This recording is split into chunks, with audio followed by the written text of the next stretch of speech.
Fight ఫైలో first news చూస్తే అటు అమరావతి నిర్మాణం ఇటు కొత్త పరిశ్రమలకు శంకుస్థాపనలో దూకుడు కొనసాగిస్తున్న చంద్రబాబు ప్రభుత్వం మరో రికార్డు సృష్టించింది.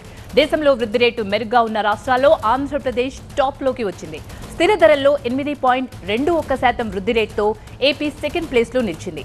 9.69%తో ఈ జాబితాలో మొదటి స్థానంలో ఉంది Tamil Nadu. Central ministry of statistics and programme implementation నివేదికలో ఈ వివరాలను వెల్లడించింది. ఏడాది కాలంలో ఏపీ వృద్ధి రేటు 2.02% పెరిగి 8.21గా నమోదైంది. ప్రస్తుత ధరల విభాగంలో 12.02%గా ఉంది. వృద్ధి రేటులో దేశంలో రెండో స్థానానికి చేరడంపై ఆనందం వ్యక్తం చేశారు CM Chandrababu. Andhra Pradesh is rising అంటూ సోషల్ మీడియా ఎక్స్లో పోస్ట్ చేశారాయన. ప్రభుత్వం తీసుకున్న చర్యలతో రాష్ట్రం గాడిలో పడడంతో పాటు కాన్ఫిడెన్స్ పెంచేలా వృద్ధి రేటు సాధించామన్నారు ముఖ్యమంత్రి. వ్యవసాయం, తయారీ, సేవల రంగాలతో పాటు ఐటీ, ఎలక్ట్రానిక్స్, ఆటోమొబైల్స్, పునరుత్పాదక ఇంధన రంగాల్లో గణనీయమైన పెట్టుబడుల. నా బిజినెస్ కి జిఎస్టీ నోటీస్ వచ్చింది. ఇప్పుడు ఏం చేయాలో అర్థం కావట్లేదు. ఇప్పుడే ఒక జిఎస్టీ ఎక్స్పర్ట్ తో మాట్లాడు. ఇప్పటికిప్పుడు జిఎస్టీ ఎక్స్పర్ట్ అంటే ఎక్కడ దొరుకుతారు? బాస్ వాలా బీ ద బాస్ వల్లే ఈ పురోగతి సాధ్యమైందని చెప్పారు సీఎం. గ్రోత్ రేట్ వృద్ధి పెరగడంతో రాష్ట్ర ప్రజలు సమిష్టి విజయం అని చెప్పారు సీఎం. ఏపీ బంగారు భవిష్యత్తు కోసం కలిసి ప్రయాణాన్ని కొనసాగిద్దామని రాష్ట్ర ప్రజలకు పిలుపునిచ్చారు సీఎం చంద్రబాబు.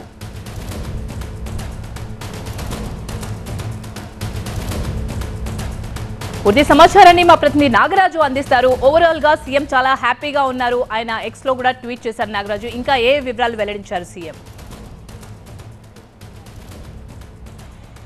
ప్రధానంగా ఇవాళ ఎక్స్లో పోస్ట్ చేసిన దాని ప్రకారం వృద్ధి రేటు మీదే ఆయన ఈ తన అభిప్రాయాలని ఎక్స్లో విడుదల చేయడానికి జరిగింది. ఎందుకంటే ఎక్స్ వేదికగా చేసిన పోస్ట్లో ప్రధానంగా స్థిర ధరల వృద్ధి రేటులో 8.21%గా నమోదైంది. అయితే ఏడాది కాలం పాటు తీసుకున్న అనేక నిర్ణయాల కారణంగా ఈ ఏడాది వృద్ధి రేటు 2.02తో కలుపుకొని మొత్తం 8.21 వద్దగా నమోదైనట్లుగా ఆయన చెప్పడం జరిగింది. అయితే ప్రభుత్వం తీసుకుంటున్న విధానాల కారణంగా ఏడాది పాటు దాదాపుగా 11 నెలల కాలం గడిచిపోయింది. ఇప్పటికే కుటుంబ ప్రభుత్వం ఏపీలో అధికారంలోకి వచ్చి ఈ ఏడాది కాలంలో అనేకమైన నిర్ణయాలు తీసుకోవడం జరిగింది.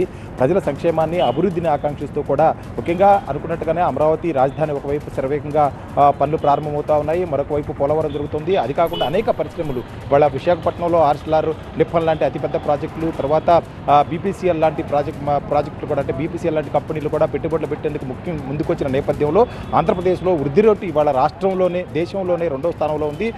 ఏపీ కన్నా ముందు కేవలం తమిళనాడు మాత్రమే. తమిళనాడు 9.69% స్థిర ధరల వృద్ధి రేటు కనిపిస్తే ఏపీ ఏకంగా 8.21%గా ఈ వృద్ధి రేట్లో నమోదు చేయడం జరిగింది. కాబట్టి చాలా సంతోషంగానే, హ్యాపీగా ఈ ట్వీట్ని విడుదల చేసినట్టుగా సీఎం చెప్పుకోవచ్చు. ఎందుకంటే గత ఏడాది కాలంగా తీసుకుంటున్న నిర్ణయాలు ఫలితాలు ఇస్తున్నాయని చెప్పేసి ఇప్పటికే అనేక వేదికల మీద కూడా సీఎం చెప్తా ఉన్నాడు. ఎందుకంటే గత ప్రభుత్వం నుంచి తర్వాత ఏడాది కాలంలో తీసుకున్న నిర్ణయాలు మనకి వృద్ధి రేటు సాధించడానికి ఉపయోగపడతాయి. అదేవిధంగా బంగారు భవిష్యత్తు కోసం కూడా ప్రజలందరూ కలిసి రావాల్సిన అవసరం ఉందంటూ కూడా ఆయన ఆ ట్వీట్లో పేర్కొనడం జరిగింది. మొత్తం మీద కనుక చూస్తే ఏపీ వృద్ధి రేటు 8.2%తో దేశంలోనే రెండో స్థానంలో ఉండటంతో ఆయన చాలా సంతోషంగా ఉన్నట్టుంది. రానున్న రోజుల్లో ఇంకా మంచి పరిణామాలు ఎదురవుతాయి. ఎందుకంటే ప్రభుత్వంలో ఉన్న అనేక పెద్దలు మంత్రులు కావచ్చు, సీఎం కావచ్చు, మిగతా నేతలంతా కూడా చాలా కష్టపడి పనిచేస్తూ ఉన్నారు. అదేవిధంగా తీసుకుంటున్న నిర్ణయాలు కూడా సత్ఫలితాలు ఇస్తున్నాయి. కాబట్టి రానున్న రోజుల్లో ఈ వృద్ధి రేటు ఇంకా ఉండి దేశంలోనే నెంబర్ 1 స్థానానికి చేరుకునే అవకాశం కూడా ఉంటుందని సీఎం పలు వేదికల్లో చెప్తున్నారు. కాబట్టి ఇదే